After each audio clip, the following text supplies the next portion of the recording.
La couverture forestière actuelle du Kenya est d'environ 7%, mais le gouvernement a alloué plus de 80 millions de dollars cette année afin d'augmenter la superficie boisée du pays d'Afrique de l'Est à plus de 10%.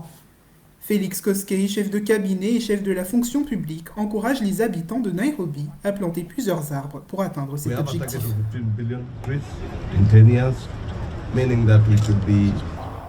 Nous avons pour ambition de planter 15 milliards d'arbres en 10 ans, soit 1,5 milliard d'arbres par an.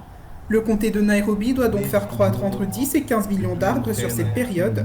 Nous devons être présents, jouer notre rôle et être patients afin de participer à l'histoire qui fera passer la couverture forestière de 12,3% à 30% sur les 10 prochaines années dans la capitale.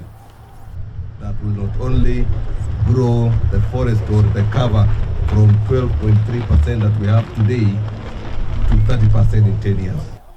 Le changement climatique aggrave les sécheresses dans la Corne de l'Afrique où les pluies ont échoué pendant 5 saisons consécutives. Pour Michael Kisangi, PDG de Soul of Africa Tours and Travel, les arbres sont d'une importance primordiale pour la faune du pays.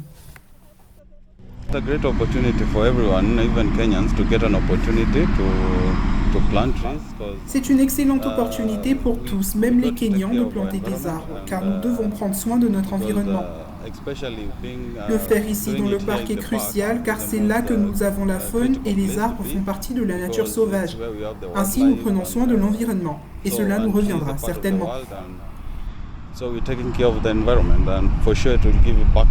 Le Kenya continue de souffrir d'une exploitation forestière illégale dans bon nombre de ses forêts. Le président William Ruto fait de la protection du climat une priorité. Début septembre, il accueillait la première édition du sommet africain pour le climat, en amont de la COP28.